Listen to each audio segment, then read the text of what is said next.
Hello and welcome to our training session for the O2D vision sensor. In this video we will show you the main functionality of the IFM Vision Assistant. Let us start. In the top you will find the buttons Wiring, Setting and Help. If you click on Wiring, you will see all the devices which you can connect to the IFM Vision Assistant. The O2I, O2D, O3D, O3M and the OPD sensor. If you click on one of them, you will get information about the cabling. On Settings, you can switch the language and the display mode. If you click on the Help button, you will get information about the contact person which you can contact if you have any queries. In the middle you will find three buttons: Find Sensor, Resend and Replay. The Replay button gives you the possibility to replay a video which was already recorded. This gives you the possibility to show what happened in the night, maybe when an object wasn't found or if something happened. You can see here the results and get exactly an information what was the issue.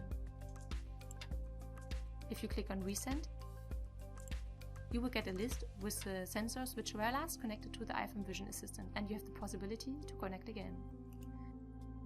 If you click on Find Sensor, the IFM Vision Assistant is searching for all matching IFM devices.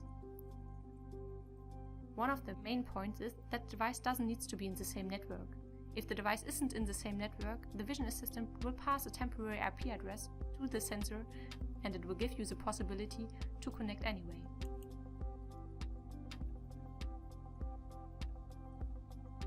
As you can see here, the Vision Assistant has tried to connect directly to monitor, but switched then directly to applications. This is done because there was no application available. You have the possibility to add a new application, user-defined mode or presence control. You can import an application which already exists.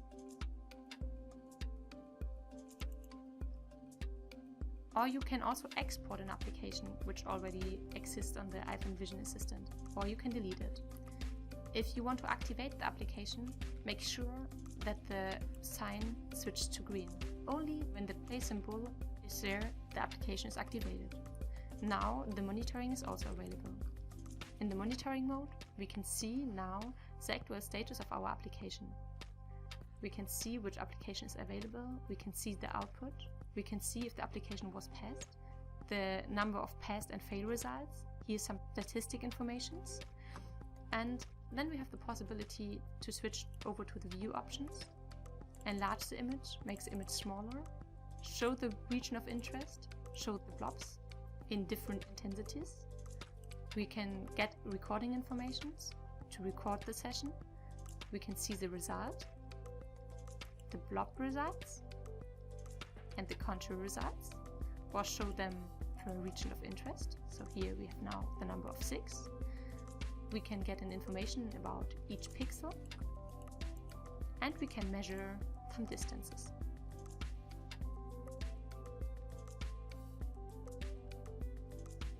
The service report gives us the possibility to get an information what went wrong. We can get information about the pass images and about the fail images. It may take a moment to load this page. But then we will get all the results. We can sort them in just failed or passed. We can sort them newest first, failed to pass. So it can be sorted in different ways. The device setup gives us a possibility to get an overview about the general settings. Here we can give a name to the sensor, we can give a description, we can set a password protection which will protect the application, service report and device setup. We can give a function to our button on the device. We can import and add or export all the settings of the device. We can update the firmware, make a factory reset or reboot the device. In network, we can change the IP address or set it to DHCP. In interfaces, we can set the port for the TCP/IP communication. We can set the field bus. In one product line, the Profinet version, in the other product line, the Ethernet IP. We can set the Profinet name in this case, and we also can test our output logic.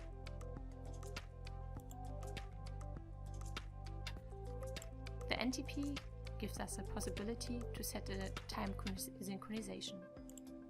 By the FTP, we can push our images to any server. The real-time streaming protocol gives us also a possibility to stream our images directly on a panel. The IFM storage device gives us a possibility to make an easy change. We also can enable the fail image storage and save it.